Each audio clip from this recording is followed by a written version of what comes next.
Bienvenue sur Médien TV et l'invité de la rédaction. Aujourd'hui, je reçois Mouna Izdine, auteure de ce bel ouvrage sur les contes et la cuisine. Et ça s'appelle « Les cuistots du Ramadan ». Cet ouvrage, édité en arabe et en français aux éditions Ruby, se veut un voyage spirituel et culinaire. Des échappées gastronomiques, instructive et enrichissante, puisque entre petits plats et grands mets, des contes viennent nous rappeler les valeurs, et notamment pendant le mois de Ramadan. Mouna Izdine, merci beaucoup d'avoir accepté notre invitation et d'avoir fait le déplacement ici sur le plateau de Médien TV à Tanger. Merci à vous, Ilhan. Merci de me recevoir sur le plateau de Médien.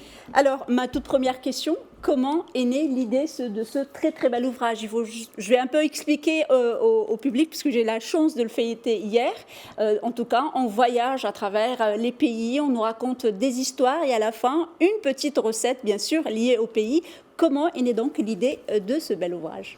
En fait, l'idée initiale, c'est que Ruby Édition avait lancé un ouvrage qui s'appelle Les cuistots du Shabbat, par Monsieur Jo Kakon, qui est le frère de Monsieur Nissim Kakon. Monsieur Nissim Kakon, c'est un Marocain de confession juive, originaire d'Essaouira, qui a quitté le Maroc en 1956. Et après plusieurs décennies passées en France, il décide de rentrer au Maroc. Et ça a été, disons qu'il est retombé amoureux, il a de nouveau eu un coup de foudre pour son pays de naissance. Il a décidé de se réinstaller et d'investir, entre autres, dans des projets économiques et culturels. Donc après les cuistots du Shabbat, j'ai eu la chance de rencontrer Monsieur Kakon. Quelque part, ça a été une rencontre providentielle parce qu'on a à peu près les mêmes idées. Il m'a dit, tiens, puisqu'on a fait les cuistots de Shabbat, toi tu es des cultures musulmanes, moi je suis de culture juive, je pense que tu connais Ramadan mieux que moi, pourquoi ne pas faire les cuistots de Ramadan pour nos cousins musulmans avec un même esprit de partage et de transmission. Voilà. Alors, l'idée donc est née justement de cette rencontre avec Monsieur Nissim Kakon.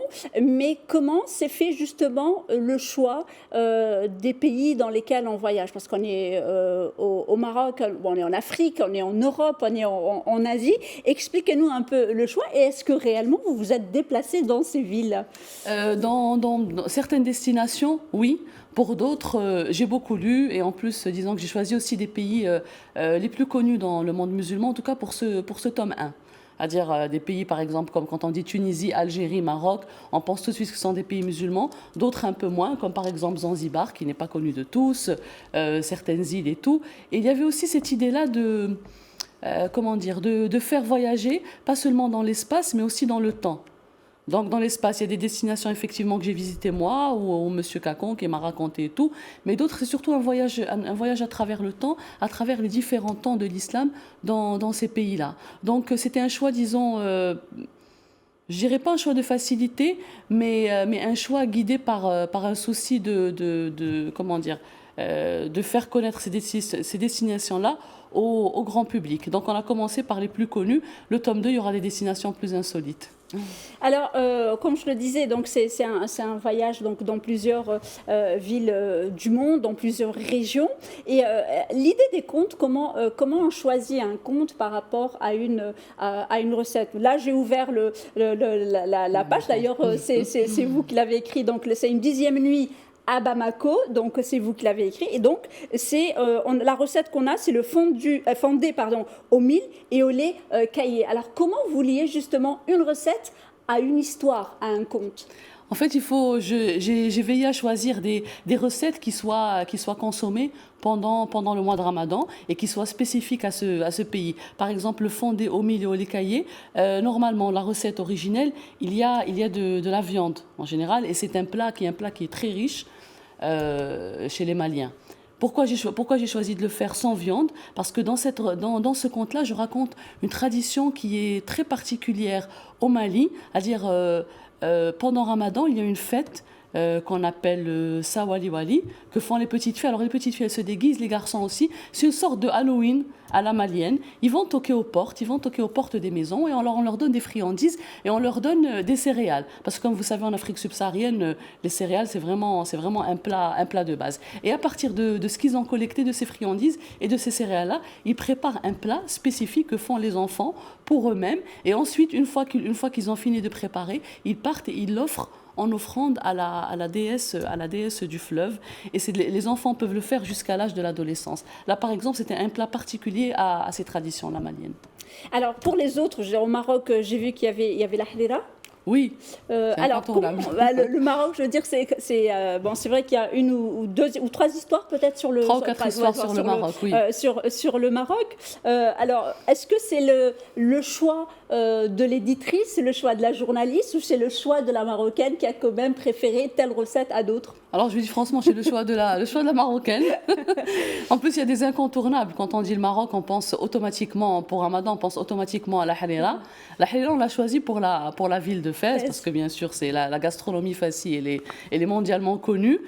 Si on prend la destination de Mogador, j'ai choisi, de Mazagan, l'actuel Ejadida, j'ai choisi la recette de la marhouda, n'est-ce pas, qui s'accompagne parfaitement bien avec le poisson, comme on sait dans toute la côte atlantique marocaine. Il y a des recettes qui sont marocaines, qui sont d'origine andalouse, comme celle que vous ouvrez à l'instant, les pigeons farcis à la semoule, le raisin sec et amandes. Ce conte-là, il a été écrit par Madame Fatima Chahid, qui est une poétesse et une communicante très connue. Et il a c'est un plat difficile, raffiné, mais on a voulu montrer à travers ce plat-là qu'il y a effectivement déjà un lien évidemment entre le Maroc et l'Andalousie, et montrer qu'il y a une partie de la cuisine marocaine qui est inspirée de la cuisine andalouse. Donc il n'y a aucun choix qui est fait par hasard. J'imagine, bien évidemment. Oui. Alors, ce qui est quand même frappant, c'est un peu quand vous avez travaillé les contes en lit, en tout cas, je vous ai dit, hein, moi je me suis arrêtée justement à Bamako, beaucoup des contes, beaucoup de choses qui se racontent, mais finalement, c'est les mêmes histoires, mais à chacun ses personnages, chacun les met peut-être dans des lieux différents, c'est des noms différents, mais c'est les mêmes esprits, c'est les mêmes valeurs. Parce que ce qui est important aussi de dire, c'est pas juste un livre qui raconte des contes, mais c'est aussi les contes, c'est aussi une mise en exergue de nos valeurs, des valeurs universelles, des valeurs de l'islam, des valeurs de toutes les religions.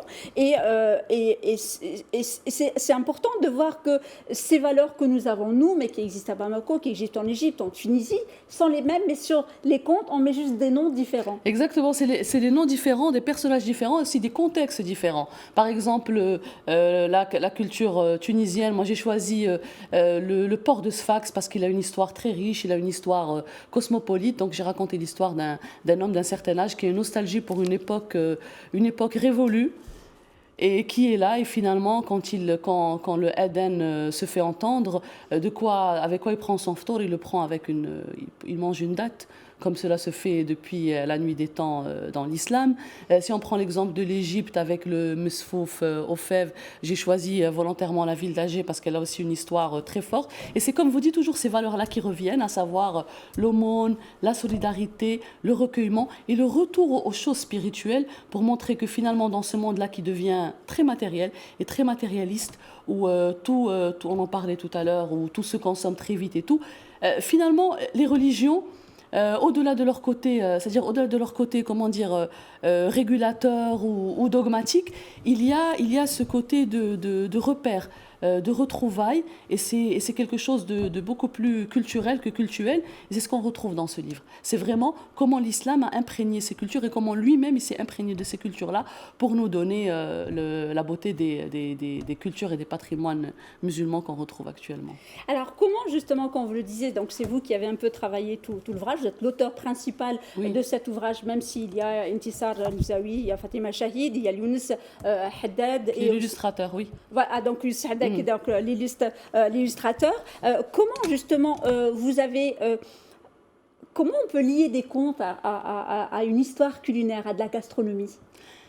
Parce qu'en fait, toutes les histoires se déroulent durant la période du Ramadan, quelle que soit l'époque. Et durant la période du Ramadan, évidemment, il y a le jeûne durant la journée et il y a le repas du soir que toutes les familles attendent impatiemment. Dans ce repas, il y a forcément, chez chacun de nous, une recette que l'on préfère, un plat que l'on préfère. Donc moi, j'ai choisi soit des plats emblématiques, soit des plats qui ont une symbolique forte pour les personnages. Si on prend par exemple l'exemple de la nuit en Ouzbékistan, à Samarcande, je raconte là l'histoire d'un prince qui tombe amoureux d'une fille d'une condition très modeste et qui tombe malade parce qu'il sait très bien qu'il ne peut pas l'épouser vu leur différence sociale.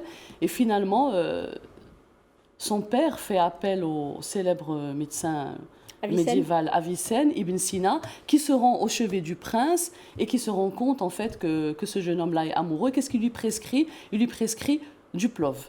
Du plov qui est en quelque sorte le riz pilaf, ça dépend des pays, pour qu'il puisse retrouver ses forces, tout en recommandant au père de lui permettre d'épouser cette fille. Et ce plat-là, il sait comment dire, il a une histoire magnifique que beaucoup de gens ne connaissent pas. Et c'est à partir de l'Ouzbékistan, de la route de la soie, qu'il s'est étendu au reste du monde. Alors, le plov, j'aimerais vraiment que vous me l'expliquiez, parce que c'est un conte que j'ai lu aujourd'hui à 6h du matin. Je me suis dit, je vais lui poser la question, parce que même quand j'ai lu la recette, bon, finalement, c'est juste un mets à base de viande.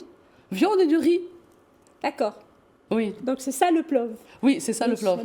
Mais alors, il est parce que c'est ça ce qui a guéri le malade. Donc voilà. C'est non, juste pourquoi est-ce qu'il a guéri? riche. Parce qu'il est riche, parce qu'il est consistant et il permet, comment dire, de recouvrer ses forces. Et ce que je raconte dans l'histoire, c'est l'histoire aussi d'Alexandre le Grand qui recommandait ce plat-là à ses troupes pour pouvoir justement traverser, comment dire, les épreuves de la steppe.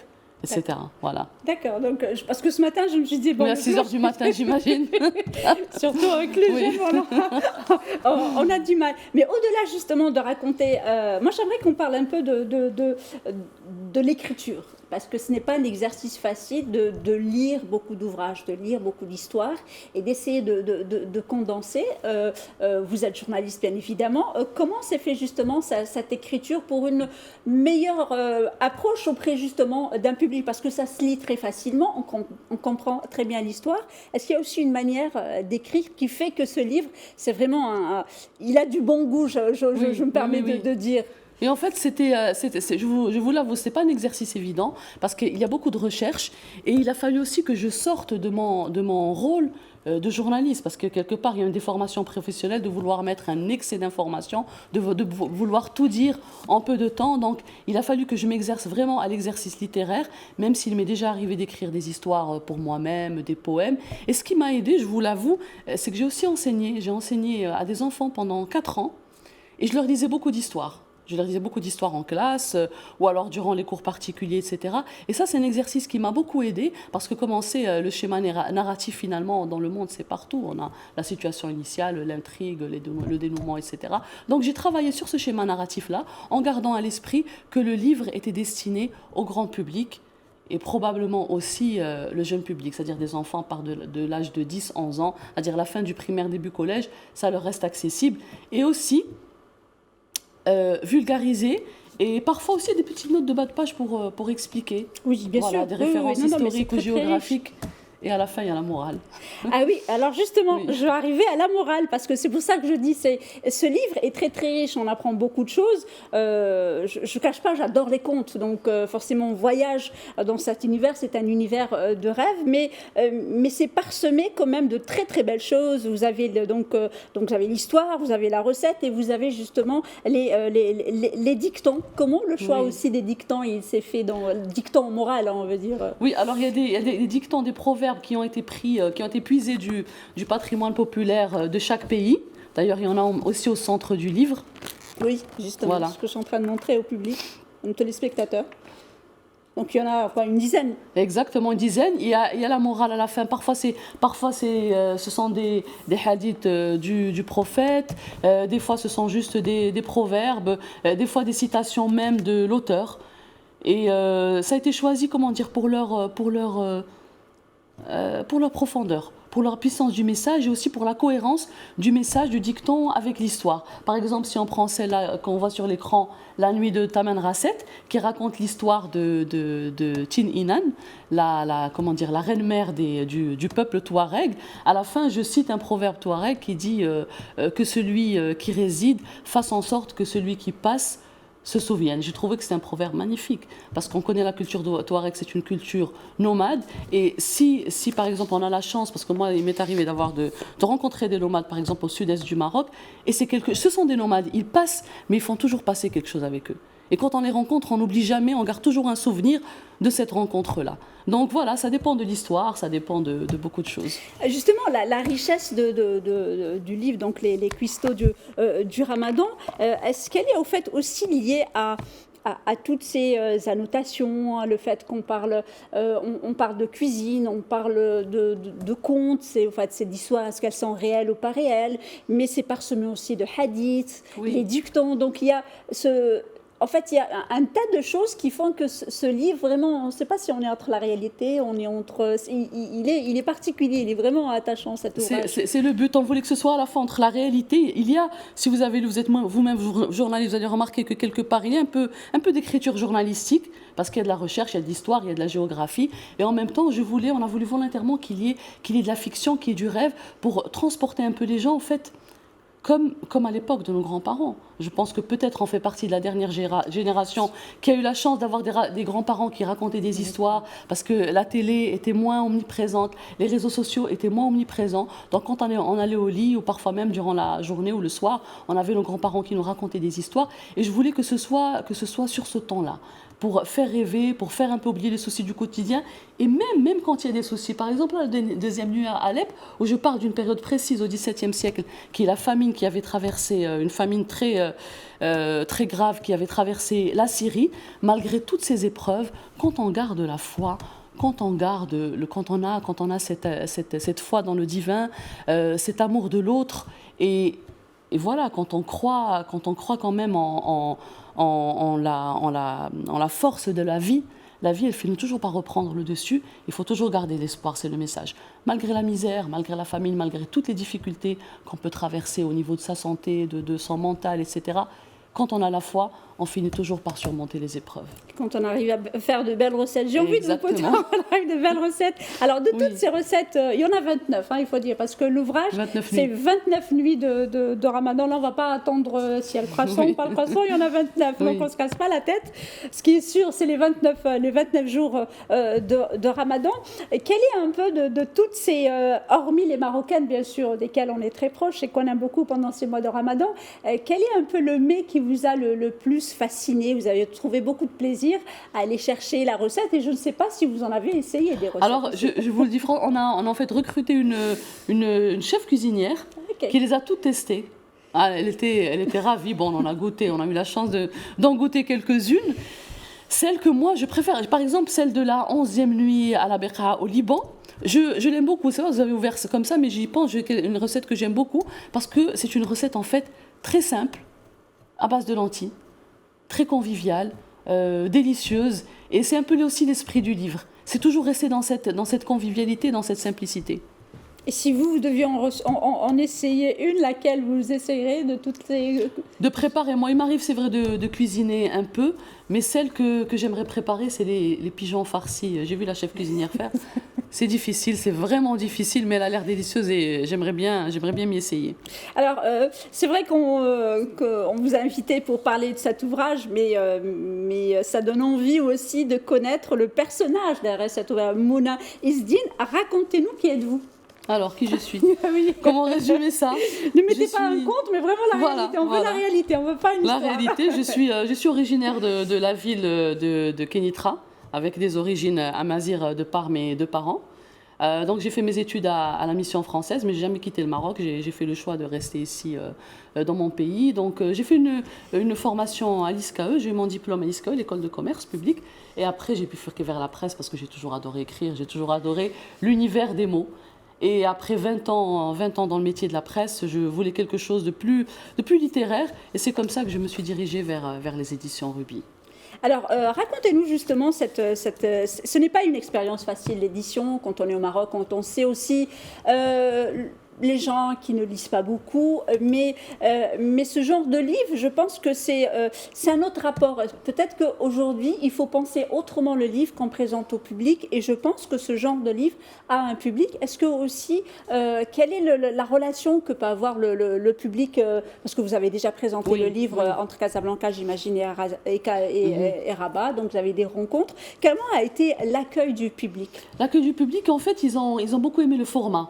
Parce qu'il faut dire, aujourd'hui, moi-même, je ne lis plus aussi Pas aussi bien, je ne lis pas aussi souvent qu'avant parce qu'on n'a plus beaucoup de temps. Donc ils ont apprécié le format parce que c'est court. On a eu pas mal de lecteurs enfants parce qu'ils aiment le côté illustré. Ça rappelle vraiment des contes, les contes merveilleux, etc.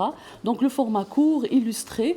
Et aussi ils ont apprécié le côté un peu didactique, le fait qu'il y ait une morale, qu'il y ait des dictons, qu'il y ait au fait qu'il y ait aussi un apport, de culture générale parce que ça ne se limite pas à cette époque. Et il y a beaucoup de choses que les gens ont découvert dans le livre et ont apprécié. Donc je pense que c'est un concentré de gastronomie, de culture, de philosophie. Il y a un peu de spiritualité. Je pense que chacun peut y trouver son compte. Alors, vous l'avez dit hors antenne, vous préparez déjà le tome 2. On a vraiment hâte de le découvrir. Est-ce que vous pouvez nous dire un mot un petit peu sur le tome 2, si vous pouvez bien évidemment, et qu'est-ce que vous préparez d'autres aux éditions Ruby qui ont d'autres ouvrages? Est-ce que c'est lié au patrimoine ou c'est lié à la littérature? Complètement. Alors oui, le tome 2, il sera un peu, j'ai dit des destinations un peu plus inconnues, insolites. Il y a certains pays que les gens ne savent pas musulmans. Il y a aussi disons que ce sera un ouvrage un peu plus spirituel. Il y aura davantage d'histoires tirées par exemple, des histoires du prophète et de ses compagnons. Là, je spoil un peu. Donc ça, ce sera le tome 2. Pour ce qui est du reste des ouvrages des éditions Ruby, on va rester sur le patrimoine marocain, le patrimoine africain, moyen-oriental, toute cette zone-là. Et on prépare un bel ouvrage qui est en préparation et je pense que j'espère aussi qu'il aura autant, sinon même plus de succès que des cuistots du Ramadan. C'est pour la destination des enfants, voilà. Je vous ai dit pas mal de choses. Non, c'est bon. Alors, qu'est-ce que vous apporte justement cette... c'est vrai que quand on est dans le métier de journalisme, on est dans l'actualité, on est dans le factuel, mais c'est vrai, il y a l'enquête, il y a le reportage. Mais l'édition, peut-être qu'on va un peu... On est toujours dans la profondeur, parce qu'on est obligé d'aller quand même chercher. Qu'est-ce que ça vous apporte de plus, de satisfaction en plus, que peut-être l'univers du journalisme ne vous a pas apporté pendant ces 20 ans? Il y a peut-être un petit côté un peu, je dirais pas, ouais peut-être, disons-le, un peu narcissique, parce qu'on aime se lire et se dire voilà, c'est l'histoire que j'ai créée moi ou l'histoire que j'ai réécrite, alors que le journalisme, on est vraiment dans le rapport des faits, dans l'actualité, dans l'analyse.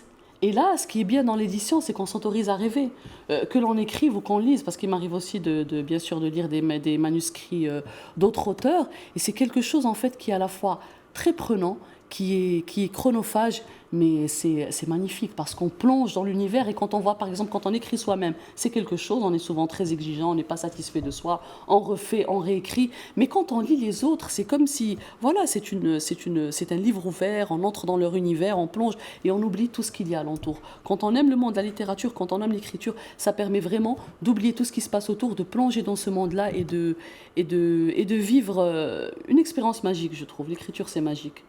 On va rester sur ces très beaux mots. Merci beaucoup, merci à vous, Mouna Izdine, d'avoir accepté notre invitation et d'être venue nous parler de ce très très bel ouvrage, Les Cuistots du Ramadan, aux éditions Ruby, une édition en français et en arabe que vous pouvez bien évidemment découvrir auprès de vos libraires. Et merci à vous, chers téléspectateurs, pour votre fidélité. Restez avec nous, l'information se poursuit sur nos différents canaux, Médiane TV Arabique, Médiane TV Maghreb, Médiane TV Afrique et bien évidemment sur notre média digital, medianews.com.